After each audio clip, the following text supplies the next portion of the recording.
안녕하세요. 사연 읽어주는 남예입니다. 오늘도 와주셔서 감사드리며 오늘의 사연 시작하겠습니다. 안녕하세요.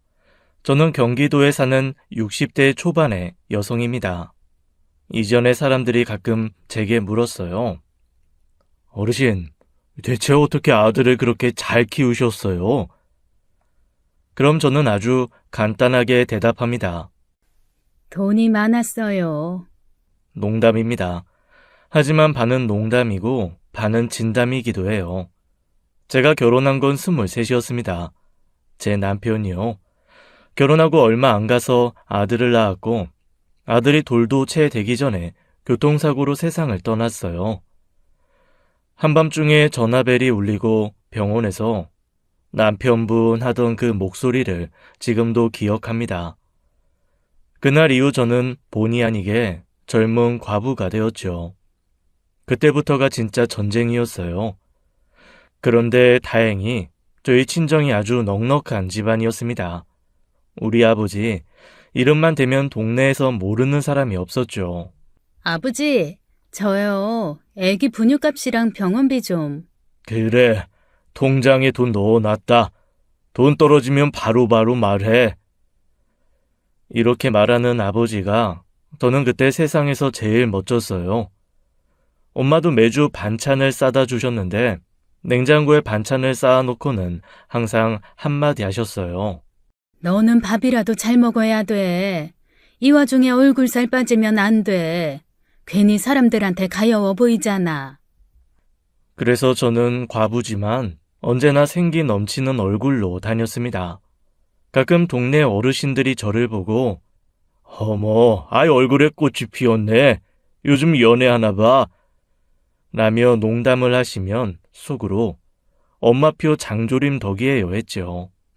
경제적으로는 부족함이 없었지만 마음은 늘 허전했어요. 그 빈자리를 아들 하나로 채우며 살았습니다. 제겐 아들이 인생의 전부였죠. 아들은 어려서부터 영특했어요. 알파벳을 가르치기도 전에 엄마 이거 B지? 하더라고요. 그걸 보고 제가 바로 마음을 먹었습니다. 그래, 넌 의사해라.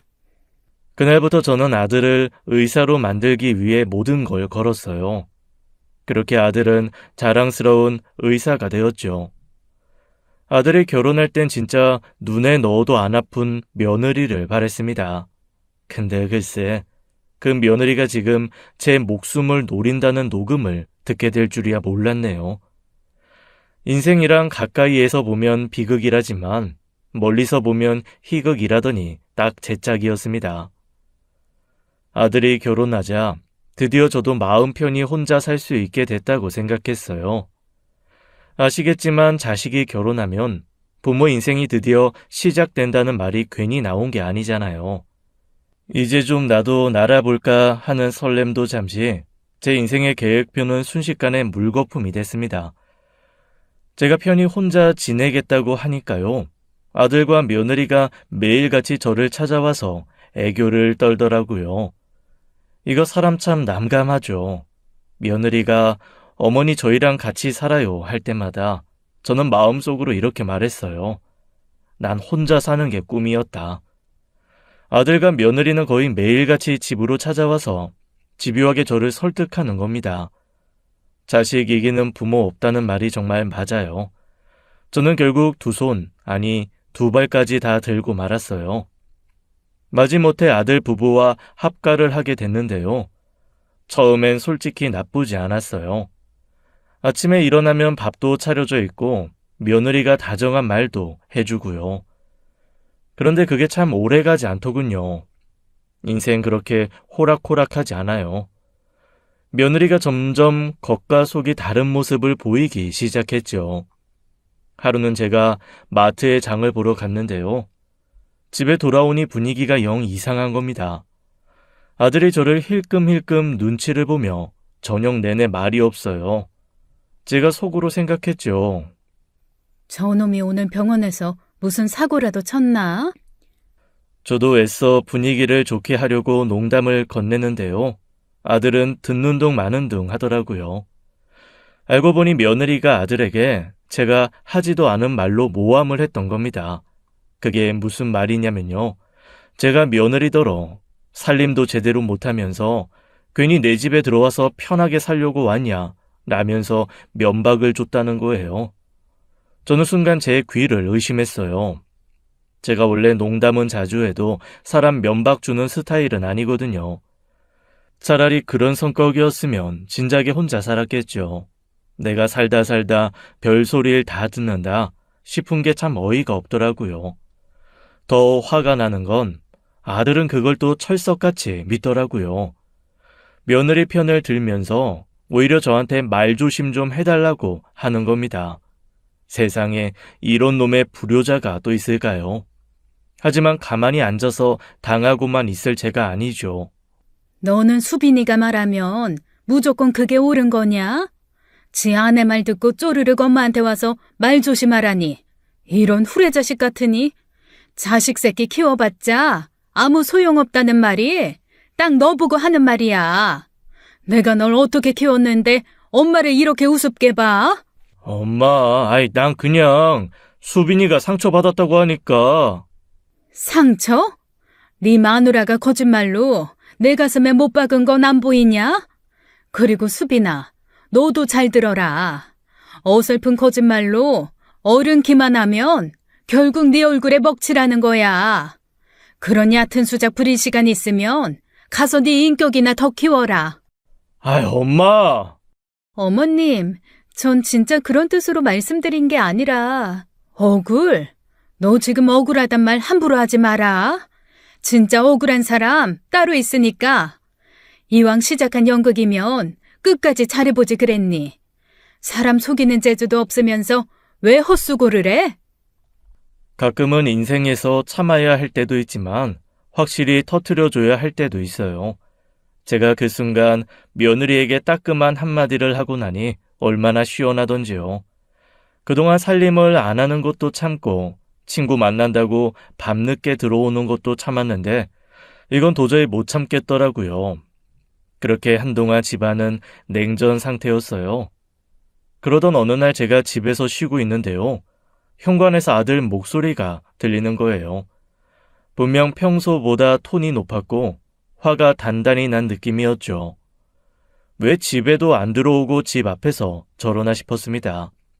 무슨 일인가 싶어 귀를 기울이니 며느리가 아들에게 무슨 말을 하더군요. 그런데 그 내용이 정말 기가 막혔습니다. 며느리가 하는 말이 아들이 큰 마음 먹고 사준 명품 가방이 없어졌다는 거예요. 제가 며느리를 미워하니 그걸 제가 훔쳐서 중고로 팔았다는 거였죠. 아니 세상에, 제가 며느리 가방을 팔아서 뭐 하겠어요. 게다가 전 명품 가방이 어떤 건지도 잘 모르는 사람인데 말이죠. 너무 어이가 없어서 터지려는 거 간신히 참았습니다. 며느리는 더욱 울먹이며 말도 안 되는 이야기를 이어갔어요. 제가 자기 가방을 팔고 그 돈으로 친구들이랑 놀러 다니고 명품 옷까지 사 입는다고 하더군요. 저 진짜 억울했어요. 저 옷 한 벌이나 사주면서 저런 소리를 하면 또 몰라요. 저희 동네 친구들 다 같이 시장 옷만 입고 다니는 처지거든요. 이런 황당한 말을 들은 아들은 제 말은 듣지도 않고 바로 저에게 달려와 따지는 겁니다. 엄마 솔직히 말해봐. 엄마가 평소에 수빈이 싫어했던 거 알아. 아무리 그래도 어떻게 수빈이 가방을 팔아서 화풀이를 할 수가 있어. 너 지금 제정신이니?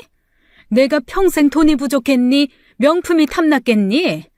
하다 며느리 가방이나 훔쳐다 팔아서 복수할 만큼 내가 속 좁은 사람으로 보이냐? 그럼 그 비싼 가방이 갑자기 어디로 사라졌겠어. 집에 엄마랑 수빈이 둘밖에 없었는데 수빈이가 자기 가방이 사라졌다고 울면서 나한테 말하는데 그럼 내가 어떻게 해야 돼? 네가 해야 할 일은 아내 말만 듣고 엄마한테 따지는 게 아니라 네 아내가 왜 거짓말을 하는지 확인부터 하는 거야, 이 진상아. 이 나이에 아들한테 도둑 취급까지 당하는 내 심정이 어떤지 너는 알기나 해? 그럼 나는 어떻게 해야 하냐, 응? 기가 막힌 건 아들의 반응이었어요. 아들이 며느리 말만 듣고는 제 말을 아예 안 믿는 겁니다. 진짜 이럴 때 심호흡 크게 하게 되더라고요. 혈압약을 이래서 먹는 건가 봅니다. 저는 이 상황을 두고 볼 수가 없었어요. 명품이고 뭐고 관심 없던 제가 다음날 바로 온 집안을 싹 뒤졌죠. 그랬더니 세상에 며느리가 잃어버렸다던 가방이 침대 밑에 떡하니 있는 게 아니겠어요? 저는 그걸 보면서 머릿속에서 종이 울리는 걸 느꼈습니다. 이게 바로 완벽한 며느리의 이간질이라는 게 분명히 했죠. 그 순간 저는 머리를 번뜩였습니다. 이참에 며느리의 본색을 확실하게 밝혀야겠다 싶었죠. 그래서 제가 아주 큰 결심을 하고 아들이 퇴근할 무렵에 며느리와 아들 둘 다 거실에 앉히고 침대 밑에서 찾은 명품 가방을 꺼내 놓았습니다. 수빈아, 이거 네가 그렇게 찾던 가방 맞지? 너희 부부방 침대 밑에 떡하니 있더라. 대체 왜 이런 말도 안 되는 연극을 벌인 거니? 어디 오늘 한번 말해봐라. 어머님, 그게 저도 가방이 거기 있었는지 정말 몰랐어요. 끝까지 발뺌 말래? 네가 날 무시하는 건 참아도 이딴 싸구려 이간질은 절대 용납 못해. 다시는 내 앞에서 이런 얕은 수작 부리지 마라. 며느리 얼굴이 새하얗게 질리더군요. 당황한 며느리는 변명도 제대로 못하고 어쩔 줄 몰라 했습니다. 저는 며느리에게 천천히 하지만 단호하게 말했죠. 너는 이러려고 돈 주고 그 귀한 명품 가방을 샀니? 고작 네가 이렇게 후진 사람이라는 거 증명하려고? 옆에서 보고 있던 아들 얼굴도 순식간에 붉어졌어요. 제가 확실한 증거를 보여주자 그제야 아들도 저에게 고개를 숙이더라고요. 그날 이후로 아들 부부는 감히 제 앞에서 헛소리도 못하게 됐어요. 하지만 전 아들과 며느리와 함께 사는 삶이 스트레스가 극에 달했습니다. 솔직히 제가 인내심이 많다고 자부하는 사람인데요. 아들 부부와 함께 살면서 그 인내심도 바닥이 났죠. 어느 날 갑자기 머릿속에서 이제는 더 이상 못 해먹겠다라는 생각이 확 들더라고요. 그래서 결심했습니다. 아들 부부를 내쫓아야겠다라고요.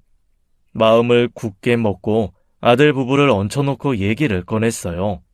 너희 둘, 이제 이 집에서 나가서 따로 살아라. 아무리 가족이라도 서로 맞지 않으면 떨어져 지내는 게 현명한 방법이야. 엄마 갑자기 왜 그래? 같이 사는 게 편하지 않아? 편해? 수빈이 네 아내로 받아들인 건 네 선택이니 존중한다만 내 집에서 나까지 속썩이면서 이간질이나 하는 며느리랑 한 집에서 살 이유는 없잖니. 어머님, 정말 죄송해요. 제가 경솔했어요. 다시는 안 그럴게요. 한 번만 봐주세요. 미안하지만 사람 성격 쉽게 안 바뀌어. 더 이상 너한테 휘둘리고 싶지 않으니 따로 나가 사는 게 서로 좋겠다. 그랬더니 며느리가 갑자기 제 앞에서 펑펑 울기 시작하는 겁니다. 잘못했다고요. 그 모습을 보니 제가 애들한테 너무 매정했나 싶기도 했고요. 그런데 이어진 며느리의 말을 듣고 제가 딱 정신이 돌아왔죠. 어머님, 저희 보고 갑자기 나가라고 하시면 어떡해요. 저희 돈 없는 거 아시면서요. 어머님은 집도 있고 돈도 많으시잖아요. 그냥 마음 넓게 하나 집 사주시면 어디 덧나세요? 작은 아파트라도 해주시면 저희가 더 이상 어머님 귀찮게 안 해드리고 조용히 살게요. 그 정도는 해주실 수 있잖아요. 정말 기가 막히고 코가 막히더라고요. 이젠 아주 대놓고 요구를 하더군요. 아들이 의사인데 집 구할 돈이 없다니 이게 무슨 귀신 씨나라 까먹는 소린가 싶었죠. 생각해보니 처음부터 제 집에 들어온 이유가 바로 이거였던 거예요. 정말이지 제가 호구도 아니고 이걸 어떻게 그냥 넘어갑니까? 그래서 저는 딱 잘라 거절했어요. 지금 내가 뭘 잘못 들었나 싶다. 너희 살 집을 왜 내 돈으로 마련하니? 살 집이 필요하면 너희가 알아서 구해라. 너희가 독립해서 살 능력이 없으면 처음부터 결혼을 하지 말았어야지. 내가 도진이 너 뒷바라지 하느라 평생 고생한 것도 억울한데 이젠 아주 끝까지 내 등골 빼먹겠다는 거냐? 꿈도 꾸지 마라. 제가 그렇게 냉정하게 나오니까 며느리가 또 울기 시작하더군요. 연기도 참 잘해요. 하지만 전 절대 넘어가지 않았죠. 결국 어쩔 수 없이 아들은 제 집에 들어온 소기의 목적을 달성하지 못하고 쫓겨났습니다. 자기가 대출을 받아서 당시 아들이 다니던 대학병원 근처에 18평짜리 반전세 아파트를 얻어 나갔어요. 이사를 나가던 날 아들의 표정을 잊을 수가 없습니다. 꼭 제가 세상 나쁜 엄마가 된 것처럼 억울하고 서운한 표정이더라고요. 그런데 제가 뭐 잘못한 거 있나요? 없잖아요. 짐을 싸서 집을 나갈 때도 아들은 계속 절 원망스러운 눈으로 쳐다봤어요. 그래서 저도 똑같이 원망스럽다는 눈으로 쳐다보았죠. 아들 부부가 분가한 후 반년이 지났어요. 처음엔 너무 좋아서 혼자만의 자유를 만끽했죠. 이게 참 사람 마음이라는 게 웃기더라고요. 하루 이틀 지나니까 집이 너무 조용해서 슬슬 허전해지더군요. TV랑 혼잣말로 대화하는 게 일상이 되다 보니 가끔은 제가 제정신인지 헷갈릴 정도였어요. 그런데 이 즈음부터 신기한 일이 생기기 시작했습니다. 바로 며느리의 태도가 돌변했다는 거지요. 아들과 함께 살 때는 저만 보면 얼굴을 돌리고 무표정으로 지나가기 바빴던 며느리가 이젠 매주 찾아와서 살갑게 애교를 부리며 저에게 잘해주기 시작한 겁니다. 처음에 무슨 꿍꿍이가 있나 싶어 경계를 했어요. 원래 갑자기 사람이 잘해주면 의심부터 해야 하잖아요. 그런데 이게 하루 이틀도 아니고 몇 달 동안 꾸준히 이어지니 저도 마음이 조금씩 흔들리더라고요. 며느리가 올 때마다 이것저것 맛있는 것도 사오고 제가 좋아하는 브랜드 옷까지 사다 주는 거예요. 친구들에게 얘기하니 다들 부러워하더라고요. 저도 괜히 어깨가 으쓱해졌죠. 그렇게 며느리가 갑자기 천사로 변한 덕분에 제 일상은 화창한 봄날 같았습니다. 하지만 봄날엔 꼭 꽃가루 알레르기가 따라오는 법이죠. 아니나 다를까 저에게도 알레르기 같은 충격이 찾아왔습니다. 어느 날 아침이었어요. 제가 한창 커피를 마시며 TV를 보고 있는데 갑자기 초인종이 울리는 거예요. 택배가 올 것도 없는데 누군가 싶어 인터폰 화면을 보니까 젊은 여자가 서 있더군요. 우리 집엔 보험도 필요 없고 정수기도 필요 없는데 웬 영업이지 싶었죠. 하지만 이상하게 그 여자분이 너무 간절하게 서 있는 것 같아서 문을 열어봤어요. 그 젊은 여성은 자기를 우리 며느리 친구라고 소개했습니다. 제게 할 말이 있다는 그 젊은 여자를 잠깐 집에 들였죠. 아주 심각한 표정으로 그러더군요. 어머니, 이것 좀 꼭 들어보셔야 돼요. 하면서 자기의 휴대폰 녹음 파일 하나를 틀어줬어요. 살다 보면 정말 듣지 말아야 할 이야기가 있는 법이잖아요. 네, 제가 그걸 듣고 말았습니다. 녹음 속 목소리는 분명 우리 며느리였어요. 평소 제 앞에서는 달콤하고 살갑게 굴던 우리 며느리가 저를 뒤에서 얼마나 험하게 욕을 하고 있었는지 몰라요. 우리 시어머니 진짜 역대급 구두쇠야. 돈이 썩어 넘치는데도 절대 한 푼도 안 써. 자기가 무슨 영원히 살 줄 아나 봐. 집 한 채 해주는 게 그렇게 아까워서 벌벌 떨면서 가족들이 거지꼴로 사는 걸 보는 사람이야. 그렇게 꽉 움켜쥐고 살다가 나중에 혼자 골방에서 돈다발 끌어안고 죽으려고 그러나 봐. 세상에 그런 지독한 인간은 진짜 처음 봤어. 억울했어요. 제가 돈은 좀 있어도 구두쇠는 아니거든요. 그런데 그뿐이 아니었습니다. 녹음 파일에서 며느리는 더 끔찍한 말을 했어요. 아, 그 지독한 노친네. 언제 죽으려나 몰라. 빨리 죽어야 유산이라도 받아서 우리도 사람답게 살지. 그렇게 건강하게 오래 살면 자식들만 힘들어. 얼굴 볼 때마다 얼마나 스트레스 받는지 알아? 진짜 독한 게 아파도 병원도 안 가고 잘만 버텨. 오래 사는 게 무슨 자랑이라고. 그냥 빨리 좀 사라졌으면 좋겠어. 저 아직 환갑밖에 안 됐거든요. 요즘 환갑이면 청춘이라는데 이게 무슨 벼락 맞을 소립니까? 순간 저도 모르게 제 얼굴이 불타오르더군요. 이게 분노인지 충격인지 구별도 안 됐어요. 제가 뭐가 부족해서 이렇게까지 욕을 먹어야 했나? 도저히 이해가 안 가더라고요. 어쨌든 정신을 차리고 그 며느리 친구라는 여자에게 물어봤어요. 저기, 그런데 왜 이런 걸 굳이 나한테 알려주는 거예요? 그냥 모르는 척하고 있어도 되는 일이잖아요. 친구라고 하지 않았어요? 어머님이 아무것도 모르고 계속 수빈이한테 속고 계신 게 너무 안타까워서요. 저도 고민 많이 했어요. 하지만 이대로 두면 어머님만 바보처럼 이용당하시는 거잖아요. 저도 저희 새언니한테 당하는 저희 엄마 생각나서 지켜만 못 보겠더라고요. 저 그렇게 순진한 사람은 아닙니다. 고작 저런 이유로 생판 모르는 남을 찾는다니요. 말이 안 됐죠. 그래서 제가 좀 더 강하게 물었습니다. 그냥 솔직히 말해봐요. 이렇게 날 찾아올 정도인데 굳이 말 예쁘게 지어낼 필요 없잖아요. 우리 며느리가 당신한테 뭘 그렇게 잘못했어요? 그게 사실 수빈이랑 친구 모임에서 자주 만나는데 매번 자기 남편이 의사라서 돈 많이 번다고 얼마나 자랑을 하는지 알아요? 게다가 시어머니 재산도 많아서 자기는 완전 인생 역전했다고 매번 떠들어대는데 그걸 듣는 친구들 심정은 어떤지 생각도 안 해요. 자랑 정도가 아니라 완전히 사람 무시하고 깔보는 수준이에요. 수빈이가 우리한테 뭐라고 했는지 아세요? 너희는 시어머니가 돈 없는 집이라 평생 고생할 거다. 나는 운이 좋아서 저런 놓친내만 죽으면 재산 왕창 받고 제대로 인생 핀다. 이랬다고요. 며느리 친구 말을 듣는데 저도 모르게 웃음이 터졌어요. 며느리 친구가 당황하면서 지금 웃을 일이 아니라고 하더군요. 어머님, 괜찮으세요? 혹시 지금 머리가 아프시거나 막 제가 둘로 보이거나 하는 거 아니죠? 괜찮아요. 나 실성한 거 아니에요. 하도 어이가 없어서요.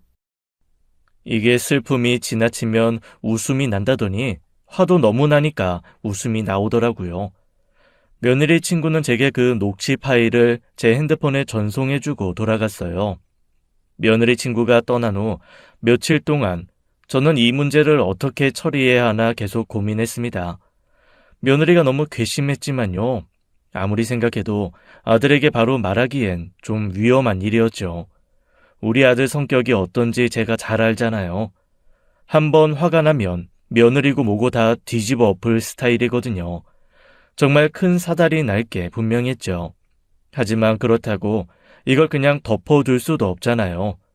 며느리의 이중성을 알고 있으면서도 제가 속아주는 척 한다는 건 정말 제 자존심이 용납하지 않더라고요. 그래서 결국 며느리만 집으로 조용히 불러냈습니다. 며느리는 무슨 좋은 일이라도 있는지 얼굴에 웃음꽃이 활짝 피어서 나타났어요. 아마 자기가 그동안 저를 완벽히 속였다고 생각했겠죠. 그 모습에 저는 오히려 더 화가 치밀었습니다. 며느리가 앉자마자 저는 아무 말 없이 휴대폰을 꺼내서 식탁 테이블 위에 올려놨어요. 그리고 곧바로 며느리 친구에게서 받은 녹음 파일을 틀었죠. 자기 목소리를 듣자마자 며느리 얼굴에서 피가 싹 빠져나가는 게 보이더군요. 손이 덜덜 떨면서 입술은 새파랗게 질렸어요. 이 녹음 속 목소리, 네 목소리 맞지? 아니에요, 어머님. 이게 어떻게 제 목소리예요? 아니에요. 그리고 제가 어머님한테 어떻게 이런 험한 말을 해요? 저 억울해요. 뭐? 네가 아니야? 끝까지 아니라고 우길래? 목소리뿐 아니라 말투까지 똑같은데 아직도 빠져나갈 구멍이 있다고 생각하니? 그게 정말이에요. 어머님, 저 아니에요. 거짓말 그만해라. 입만 열면 거짓말인 줄 이미 알았지만 이 정도로 사람을 속일 줄 몰랐다. 내가 정말 이 녹음본을 가지고 음성 분석 전문가를 찾아가야겠니? 어머니, 그게 잘못했어요, 어머님. 처음엔 며느리가 되도 않는 변명을 하더라고요. 하지만 그 녹취는 너무나 명확하잖아요. 절대 빠져나갈 구석이 없었죠. 결국 며느리는 제 앞에 무릎을 꿇었습니다. 두 손을 싹싹 빌면서요. 하지만 저는 이미 마음을 굳힌 뒤였어요. 이번만큼은 쉽게 넘어가선 안 되겠다는 생각이 확고했으니까요. 이제 남은 고민은 아들에게 이 사실을 말해야 할지 아니면 그냥 저 혼자 묻고 가야 할지였죠. 저는 깊은 한숨을 내쉬며 아들에게 말하지 않고 이번만 용서하기로 했습니다. 앞으로 내 앞에선 두 번 다시 연기하지 마라. 가식적으로 나한테 잘 보이려고 찾아오는 것도 하지 마. 지금 당장이라도 네가 안 짓 아들한테 다 말하고 싶지만 내 자식이 혼남 만드는 꼴 보기 싫어서 딱 한 번만 참고 넘어가는 거다. 또 한 번 내 귀에 너에 대한 나쁜 소리 들리면 그땐 내가 직접 네 짐 싸서 내보낼 테니까 명심해. 제 말을 들은 며느리는 아무 말도 못하고 하염없이 눈물만 흘리며 고개를 끄덕였습니다. 평소 같았으면 그런 모습을 보면 마음이 약해졌을지도 몰라요. 하지만 이번엔 제 마음이 요지부동이었죠. 이번엔 내가 조용히 덮었지만 다음번에도 또 이런 일이 내 귀에 들어오면 그땐 나도 더는 못 참아. 그땐 도진이한테도 다 밝히고 무슨 일이 있어도 끝장을 볼 거다. 알겠니? 마지막 기회 줬을 때 정신 차려라. 두 번 다시 용서는 없다. 네, 알겠습니다, 어머님. 그리고 한참을 울던 며느리는 집을 나갔습니다. 그 이후로 가식적으로 저를 찾아오지도 연락을 하지도 않더군요. 그리고 2달쯤 지난 어느 날이었어요. 운동을 마치고 집으로 들어가던 길이었습니다. 저희 집 아파트 1층 공용 우편함에 빨간색 서류 봉투가 들어있는 걸 발견했어요.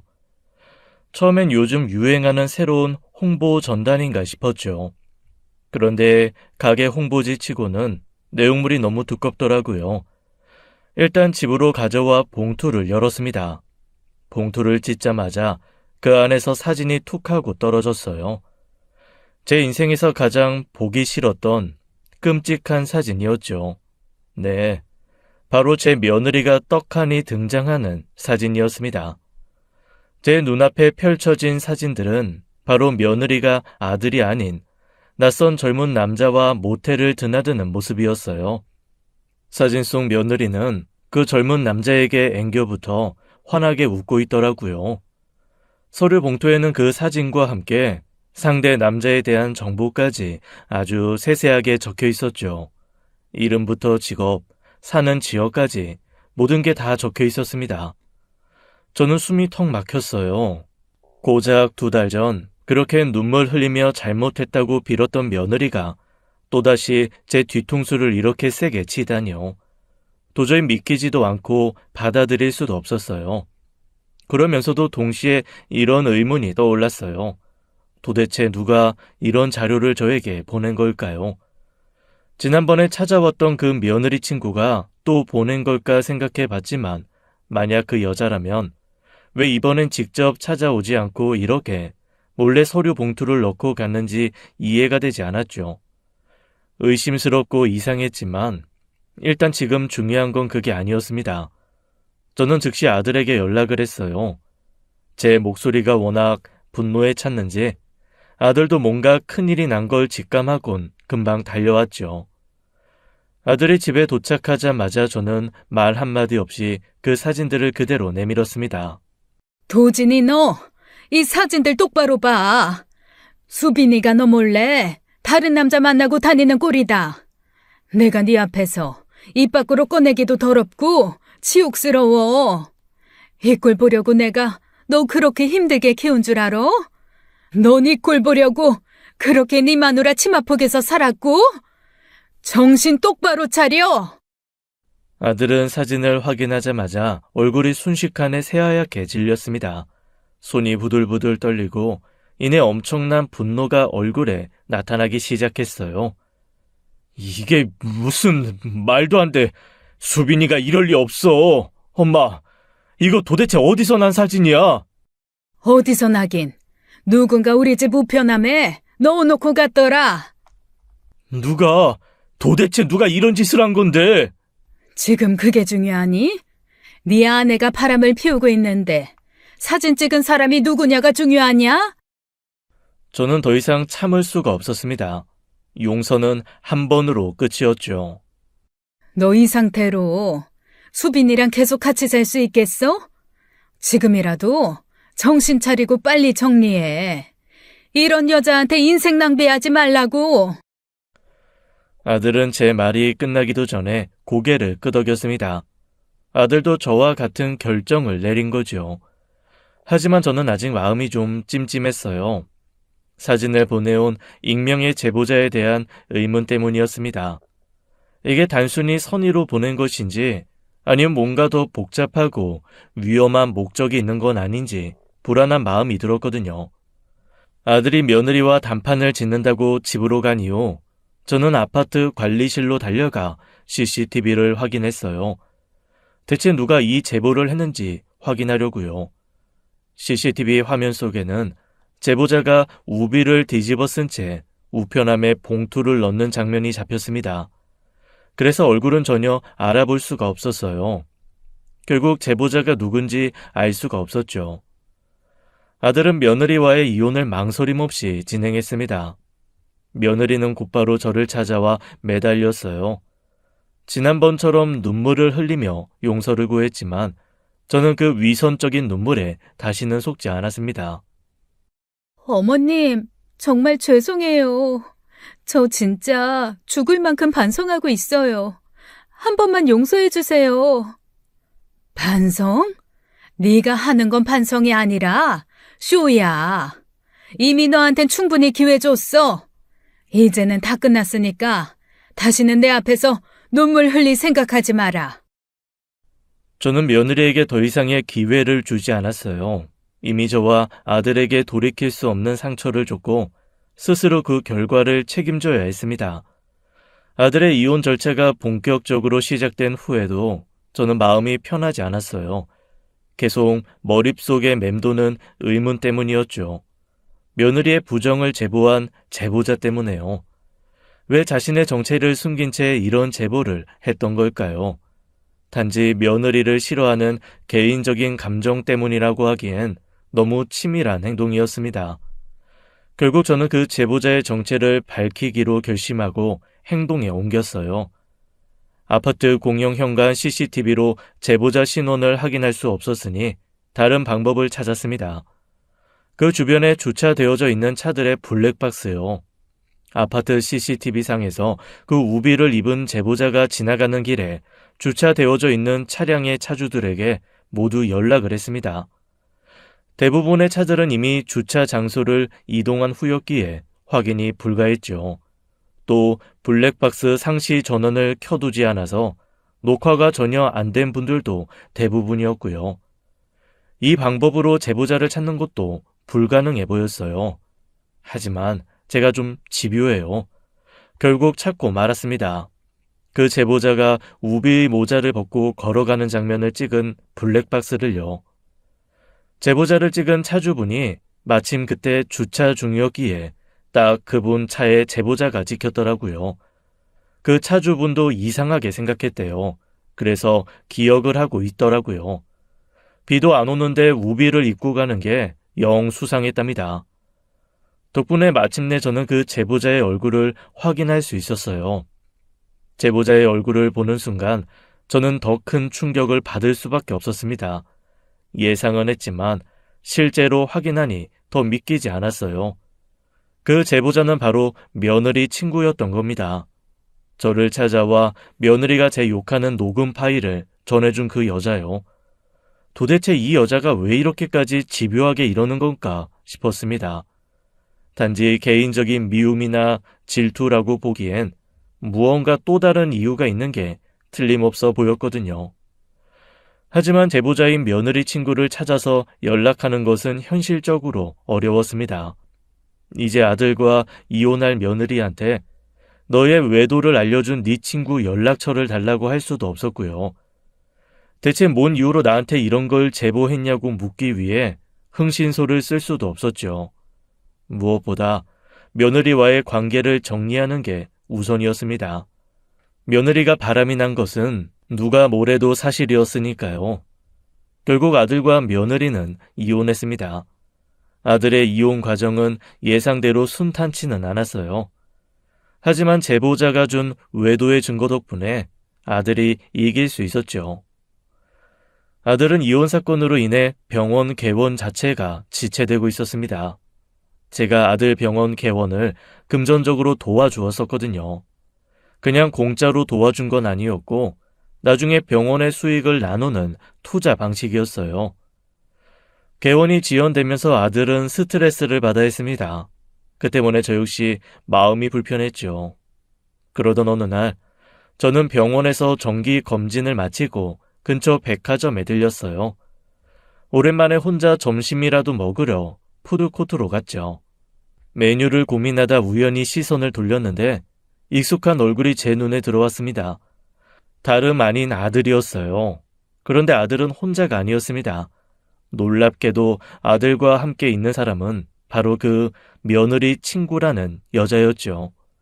제게 녹음 파일과 며느리의 외도를 제보했던 바로 그 여자요. 저는 순간 호흡을 멈추고 멍하니 서 있었습니다. 대체 이 둘이 왜 함께 있는지 이해가 안 되었거든요.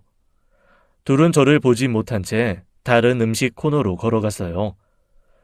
저는 급하게 구석진 곳으로 도망가듯 숨었죠. 이대로는 안 되겠다 싶었습니다. 둘 사이의 관계가 무엇인지 명확히 확인할 필요가 있었어요. 하지만 제가 직접 다가가 물을 수는 없는 일이었죠. 순간 주위를 둘러보다가 제 옆을 지나가는 젊은 남자를 붙잡았습니다. 저기 총각, 급한 부탁 하나만 들어줘요. 저기 저 두 사람 보이지? 저 사람들 옆자리 가서 밥 먹는 척하면서 대화 좀 몰래 녹음해다 줘요. 예? 아이, 제가요? 그런 걸 제가 왜 해야 하는데요? 내가 지금 여기서 설명 다 못하니까 일단 부탁 좀 해. 응? 나중에 밥값이랑 사례금은 넉넉히 챙겨줄게. 아이, 참나.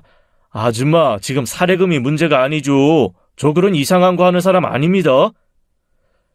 청년이 제 말을 듣고 이상한 눈초리로 쳐다봤어요. 당연히 그랬겠죠.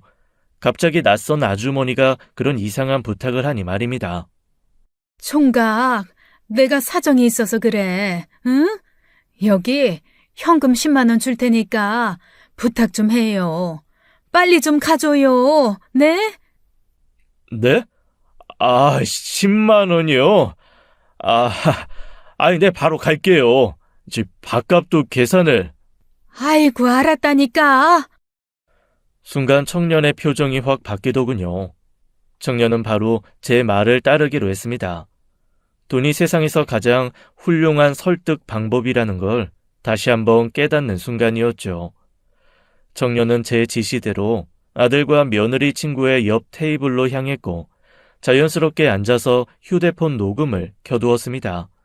제 심장은 빠르게 뛰었어요. 청년은 아들과 이혼한 며느리 친구의 대화가 끝날 때까지 옆 테이블에서 천연덕스럽게 식사를 하고 돌아왔습니다. 그리고는 제게 휴대폰 녹음 파일을 넘겨주었어요. 녹음 파일을 들고 집으로 돌아온 저는 바로 그 파일을 확인해 봤습니다. 휴대폰을 열고 파일을 틀자마자 저는 큰 충격을 받을 수밖에 없었어요. 녹음 속 대화는 제 예상과는 전혀 다른 내용이었죠.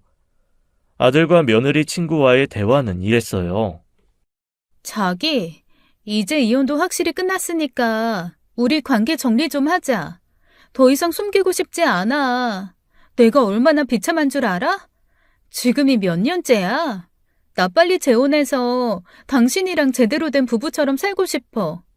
수빈이도 나그리 난 마당인데 내가 언제까지 이렇게 숨어서 자기를 만날 필요는 없잖아. 안 그래? 나도 다 생각이 있어. 근데 지금은 때가 아니야. 병원 개원 준비도 이혼 때문에 너무 밀렸고, 이혼한 지 얼마 안 돼서 지금 우리 결혼 이야기 터지면 주변 시선도 좋지 않을 거야. 아이, 조금만 더 시간 주면 안 돼? 또 그 소리야? 이혼하면, 병원 개원하면, 안정되면 다 핑계잖아. 도대체 언제까지 기다리라는 거야? 나 이제 지쳐.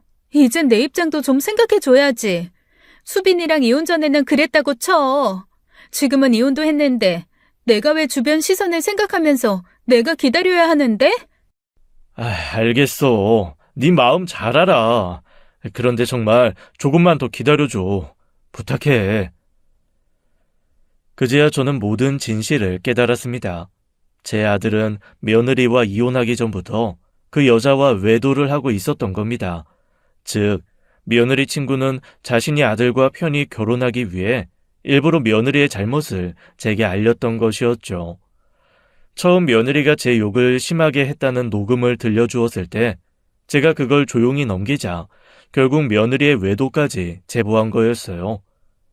제 머리가 핑 도는 듯 했습니다. 며느리의 잘못은 당연히 용서받을 수 없는 일이었지만 제 아들 역시 똑같은 잘못을 저지르고 있었던 겁니다. 이 모든 일의 중심에 아들이 있다는 사실에 저는 할 말을 잃었죠. 화가 나면서도 깊은 절망감이 밀려왔습니다. 제가 그동안 아들을 위해 해준 모든 일들이 후회되기 시작했어요. 분노와 슬픔, 배신감이 한꺼번에 밀려왔습니다. 부모로서의 허탈함을 넘어 인간으로서의 깊은 회의감이 제 마음을 뒤흔들고 있었죠. 아들의 충격적인 진실을 마주한 저는 며칠을 밤잠도 이루지 못하고 고민했습니다. 부모라면 자식의 허물을 감싸는 게 당연한 일이라지만 이번만큼은 도저히 그렇게 할 수 없었어요. 잘못을 지적하지 않는다면 아들은 영영 잘못된 길에서 돌아오지 못할 테니까요. 결국 저는 무거운 마음을 안고 아들에게 연락했습니다. 집으로 들어선 아들의 얼굴엔 아무런 긴장도 없었습니다.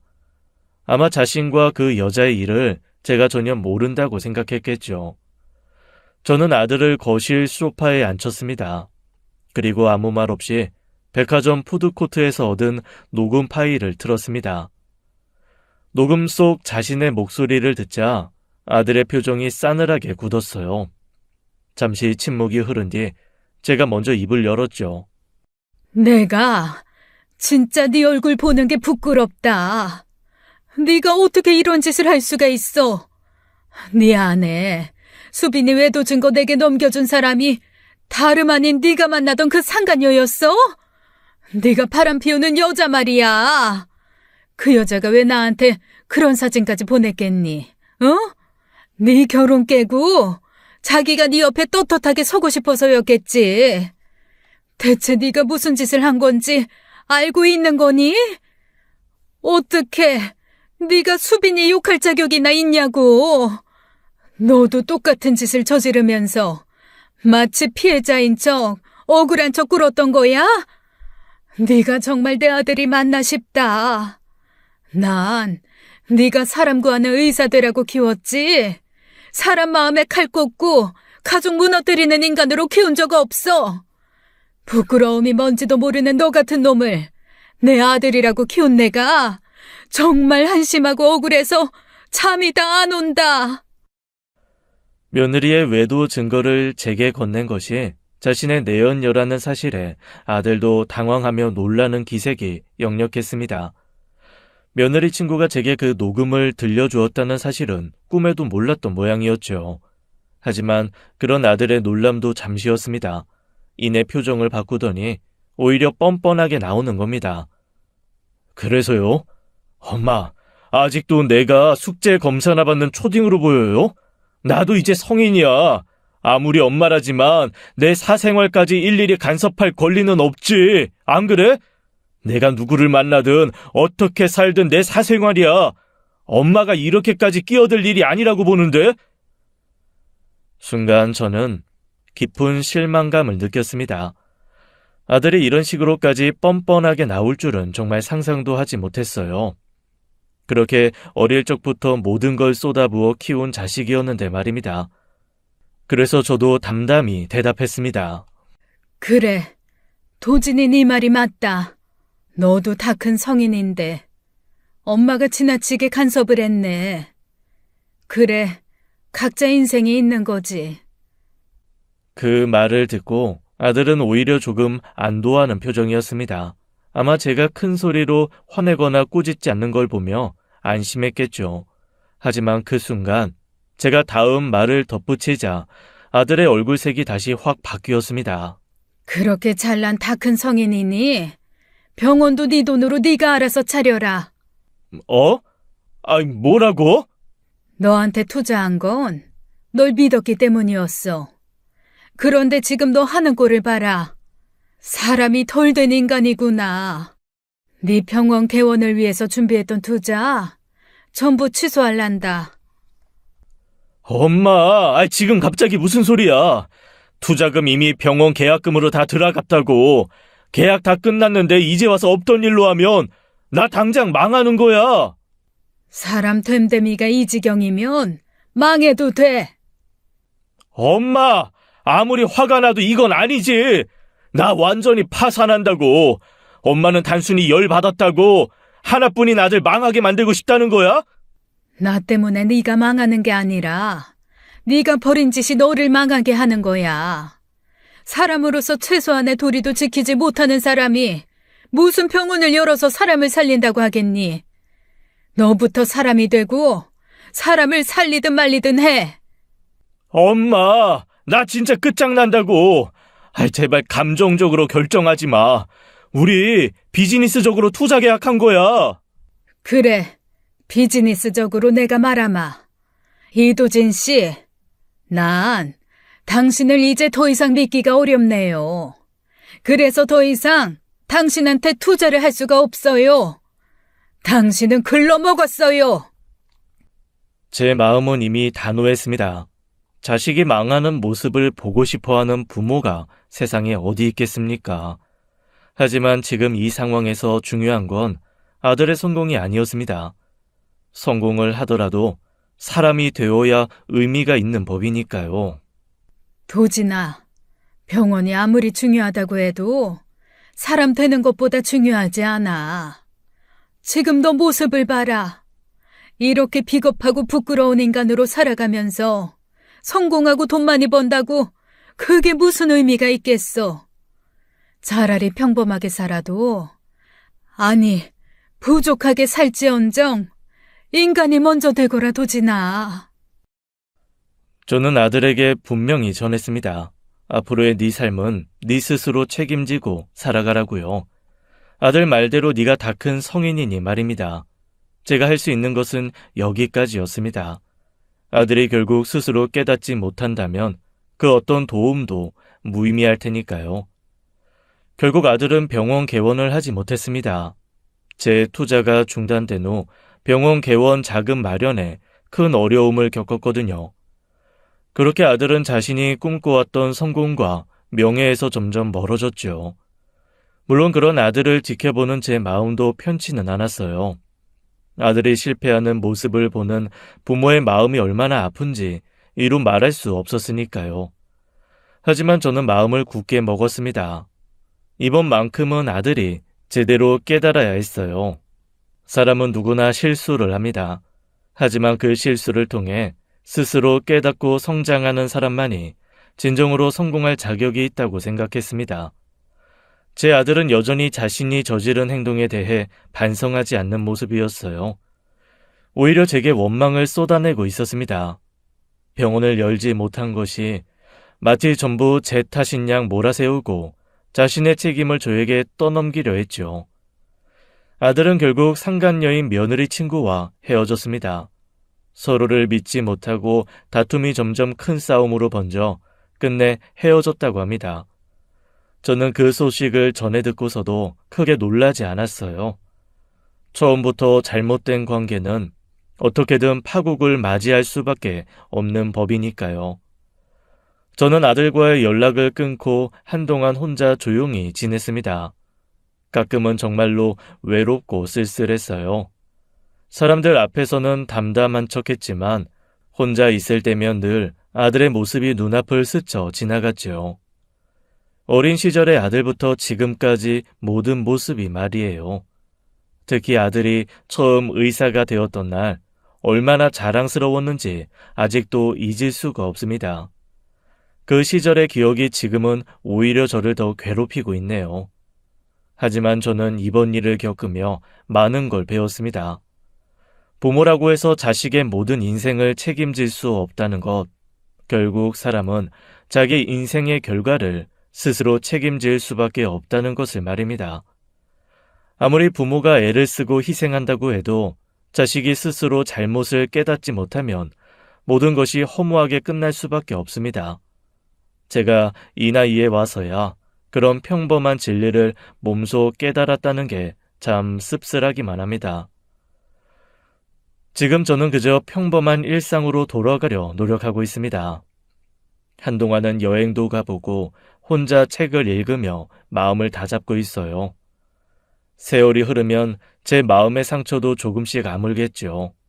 그리고 언젠가 아들이 저를 다시 찾아올 날을 기다리고 있습니다. 다만 그날은 아들이 자신의 잘못을 진심으로 인정하고 제 앞에서 떳떳하게 고개를 들 수 있을 때만 왔으면 좋겠습니다. 그때까지 저는 아들과의 만남을 미룰 생각입니다. 그래야만 아들도 진정으로 자신의 인생을 돌아볼 수 있을 테니까요. 사람은 누구나 실수하고 넘어지며 삽니다. 중요한 건 넘어졌을 때 어떻게 일어나느냐 하는 것입니다.